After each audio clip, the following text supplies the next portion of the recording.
Sa ating mga Katoliko, mas mahalaga pa to kaysa sa Pasko, mas mahalagang gabing ito kaysa sa Palaspas, mas mahalaga ito kaysa sa Biyernes Santo. Itong gabing ito ay napakahalaga.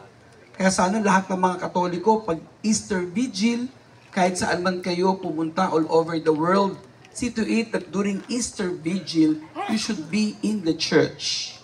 Easter Vigil. Nagka-catechesis muna tayo. Part of the catechesis, meron akong kami na-encounter ni Father. Nag-Stations of the Cross ngayon. Sabi namin, hindi na kailangan ng Stations of the Cross ngayon kasi buhay na si Jesus. Buhay na siya. Kaya mas mahalaga itong Easter Vigil. Sa mga ibang simbahan, nagbabasbas na maraming kandila din sa gabing ito. Yung iba naman po ay nagdadala ng mga tubig to be blessed, salt to be blessed. So, ngayon po ang magdamagang pagdiriwang ng Pasko ng muling pagkabuhay. Pagpaparangal sa bagong ilaw. sa ngalan ng Ama, ng Anak, at ng Espiritu Santo. Amen. Ang pagpapala ng ating Panginoong Jesucristo, ang pag-ibig ng Diyos Ama, at ang pakikipagkaisa ng Espiritu Santo, naway sumainyong lahat. At sumaiyo rin.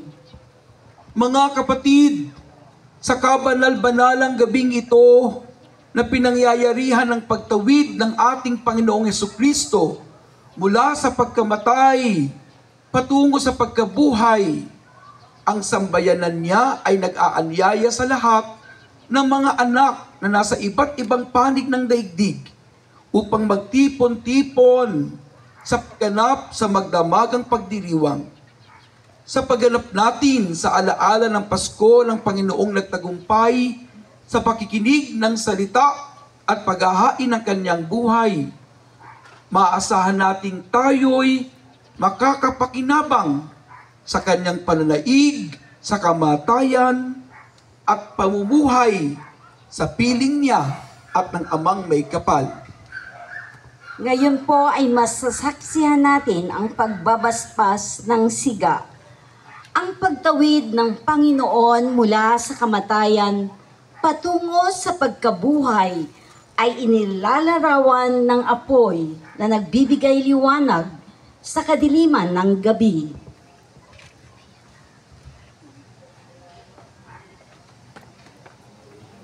Magkaroon ng liwanag. Manalangin tayo.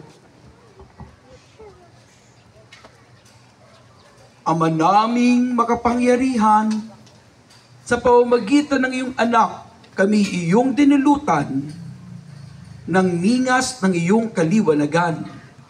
Ang bagong ningas na ito ay iyong gawing banal at ipagkaloob mong kami pagningasin itong aming pagdiriwang upang makasapit kaming may dalisay na kalooban sa walang maliw na kaliwanagan sa pamamagitan ni Jesucristo, kasama ng Espiritu Santo, magpasawalang hanggan.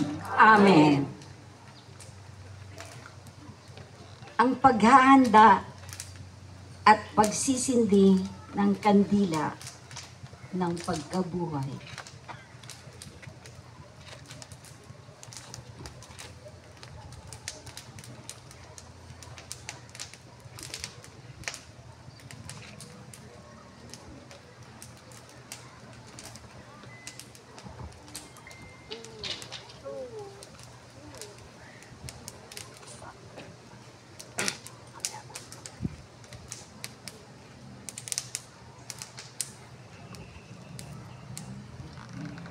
Ang kandila ng pagkabuhay ay sumasagisag kay Kristong muli nang nabuhay. Siyang sumasagisag sa kandila ang makabagong haliking apoy na siyang gagabay at magpapalaya sa simbahan mula sa mas makasalanan patungo sa bagong buhay.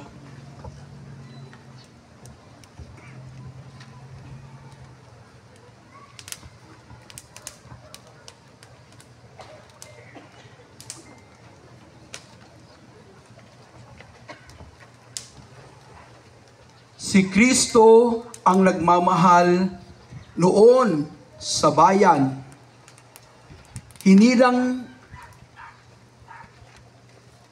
para siyang maging patnubay. Si Jesucristo'y nabuhay, siya'y ating kaliwanagan.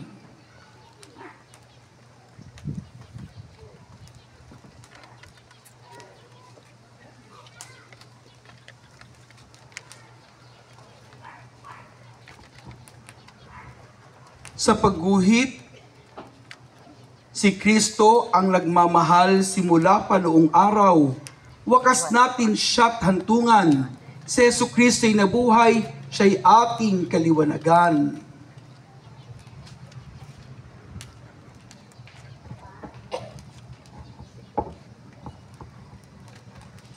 Si Kristo ang pinagmulan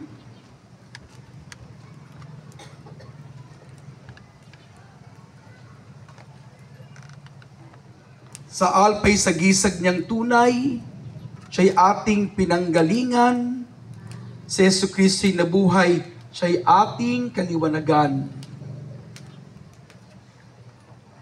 Si Kristo ang siyang hantungan, umegay kanyang larawan, siya'y ating patutunguhan. Si Jesucristo'y nabuhay, siya'y ating kaliwanagan.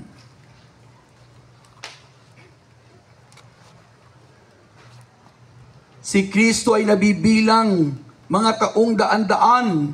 Hari siya ng kasaysayan. Si Jesucristo ay nabuhay. Siya'y ating kaliwanagan. Kay Kristo ang karangalan, lahat ng kapangyarihan. Panginoong dinarangal, si Jesucristo ay buhay. Siya'y ating kaliwanagan.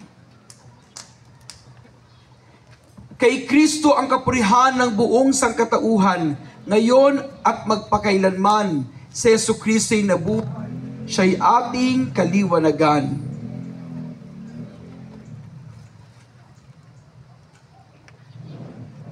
Sa ugat ng lubang banal ni Jesus sa tagilirat dugoy tubig ay lumitaw. Si Jesucristo'y nabuhay, siya'y ating kaliwanagan.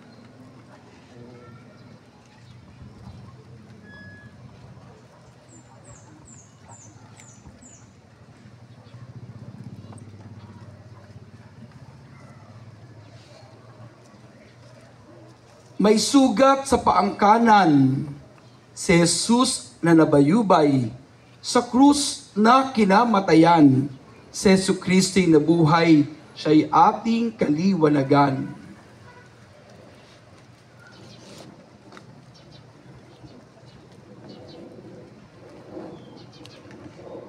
Ang kaliwang paa naman ni Jesus din ay sugatan, pako'y naglagos na tunay.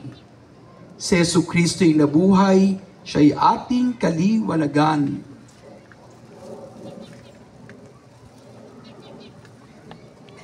Sa kanang niyang kamay, si Jesus di pinakuan, kaya't may sugat na taglay. Si Jesucristo'y nabuhay, siya'y ating kaliwanagan.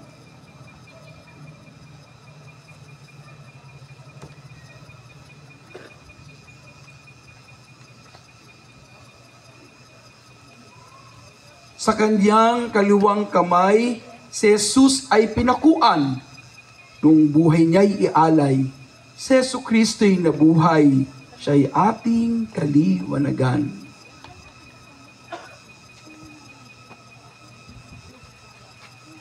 Ang ilaw ng kandila ang sumasagisag kay Kristong muli nang nabuhay. Si Kristong nagniningning sa kadiliman at nagdudulot ng liwanag ng pag-asa sa ating lahat.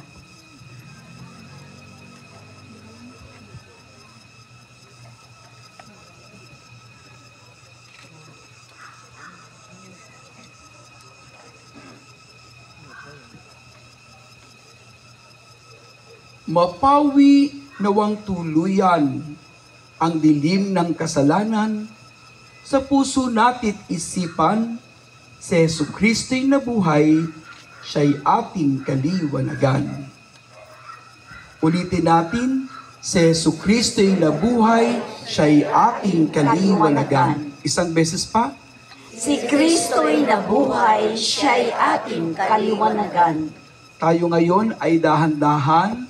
Ang gagawin po natin, tayo ay magpuposisyon. Wala pong mauna sa simbahan. Magpuposisyon po tayo